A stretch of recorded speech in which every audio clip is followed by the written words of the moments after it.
The proclamation of the Holy Gospel according to John. The sisters of Lazarus sent word to Jesus saying, "Master, the one you love is ill." When Jesus heard this, he said, "This illness is not to end in death, but is for the glory of God, that the Son of God may be glorified through it." Now Jesus loved Martha and her sister and Lazarus. So when he heard that he was ill, he remained for 2 days in the place where he was. Then after this, he said to his disciples, "Let us go back to Judea." When Jesus arrived, he found that Lazarus had already been in the tomb for 4 days. When Martha heard that Jesus was coming, she went to meet him, but Mary sat at home. Martha said to Jesus, "Lord, if you had been here, my brother would not have died. But even now, I know that whatever you ask of God, God will give you." Jesus said to her, "Your brother will rise." Martha said, "I know he will rise in the resurrection on the last day." Jesus told her, "I am the resurrection and the life. Whoever believes in me, even if he dies, will live. And everyone who lives and believes in me will never die. Do you believe this?" She said to him, "Yes, Lord. I have come to believe that you are the Christ, the Son of God, the one who is coming into the world." He became perturbed and deeply troubled and said, "Where have you laid him?" They said to him, "Sir, come and see." And Jesus wept. So the Jews said, "See how he loved him." But some of them said, "Could not the one who opened the eyes of the blind man have done something so that this man would not have died?" So Jesus, perturbed again, came to the tomb. It was a cave, and a stone lay across it. Jesus said, "Take away the stone." Martha, the dead man's sister, said to him, "Lord, by now there will be a stench. He has been dead for 4 days." Jesus said to her, "Did I not tell you that if you believe, you will see the glory of God?" So they took away the stone. And Jesus raised his eyes and said, "Father, I thank you for hearing me. I know that you always hear me. But because of the crowd here, I have said this, that they may believe that you sent me." And when he had said this, he cried out in a loud voice, "Lazarus, come out!" The dead man came out, tied hand and foot with burial bands, and his face was wrapped in a cloth. So Jesus said to them, "Untie him and let him go." Now many of the Jews who had come to Mary and seen what he had done began to believe in him. The Gospel of the Lord. Our Gospel for this Sunday is taken from St. John.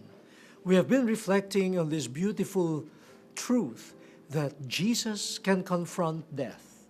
Only Jesus. For us, it is only Jesus, God who is in Jesus, that could confront death. This is already prefigured in the first reading from the prophet Ezekiel. The people Israel experienced death caused by sin. How? Through exile. But they could not go back to life. They could not return to life. They could not return home. But God promised, "I will do it. I will raise you from your graves. I will lead you home. I will give you my Spirit so that you could live again, breathe again." In the second reading, St. Paul tells the Romans, yes, that if we live by the flesh, by this world and its norms, if we live by sin, we really die. But we cannot rise from that death. It is by the Spirit of Jesus, the Spirit that raised Jesus from the dead, shared with us in baptism, would we experience life again in our mortal bodies. So we cannot do it alone. It is Jesus who will confront our dying by the Spirit that He shares with us. In the Gospel, wow, this story of Jesus raising Lazarus back to life. This is the last sign or miracle that Jesus does according to St. John. And what a miracle! He confronts death, the death that ate up his close friend Lazarus.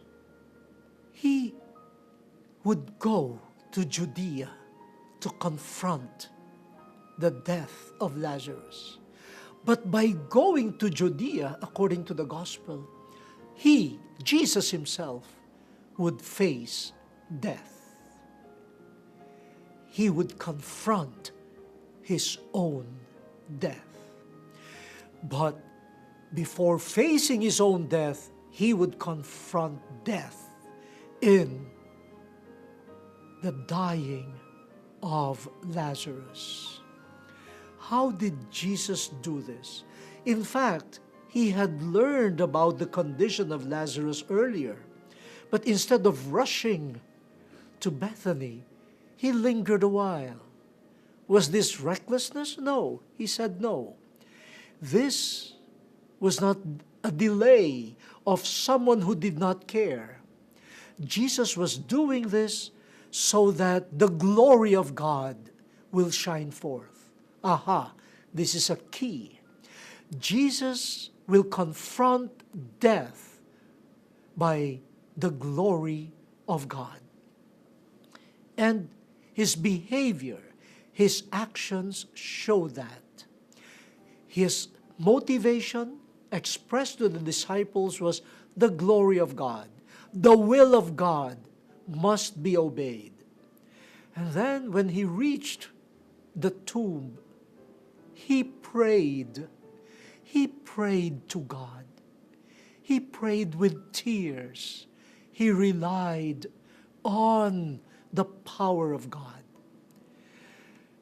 And after prayer, after mustering His communion with God, He called forth Lazarus out of his grave. But even in His conversation with Martha, He assured Martha that her brother would live again. But Martha said, yes, in the resurrection on the last day. But Jesus said, I am the resurrection and the life. Even if a person had died by faith in me, that person will live again. And those who believe in Him, though they die, will live. They will not experience death. And what was it? Faith in Jesus, communion with Jesus, a relationship with Jesus. So we can confront death not by relying on our own powers, but by our relationship with Jesus. He confronts death, and we believe in Him.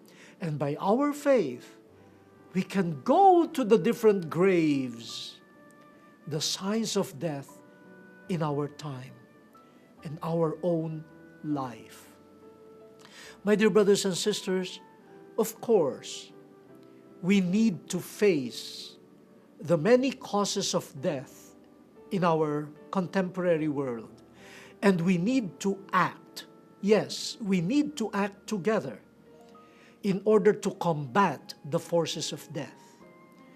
But let our readings today remind us, if we exclude Jesus, if we exclude faith, we will not see new life. We will not be able to confront the power of death. In fact, those who have excluded Jesus, those who have excluded faith in confronting death, eventually inflict death on others.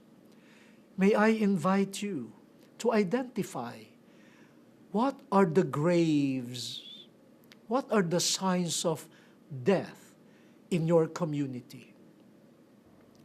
The drug problem? Violence in the homes? Human trafficking? Prostitution? Hunger? Scavenging?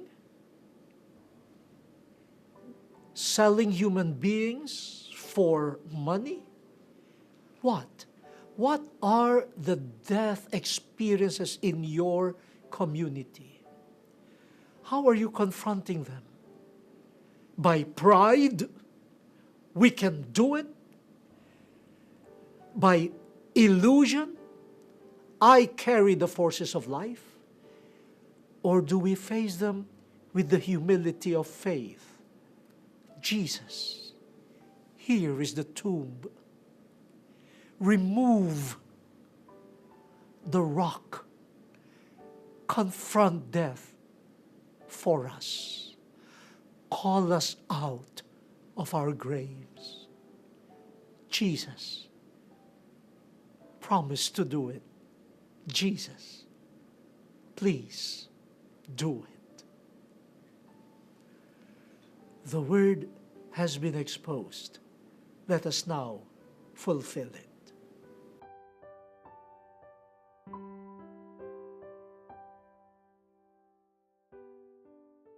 It has been a while now since we started this program in 2008.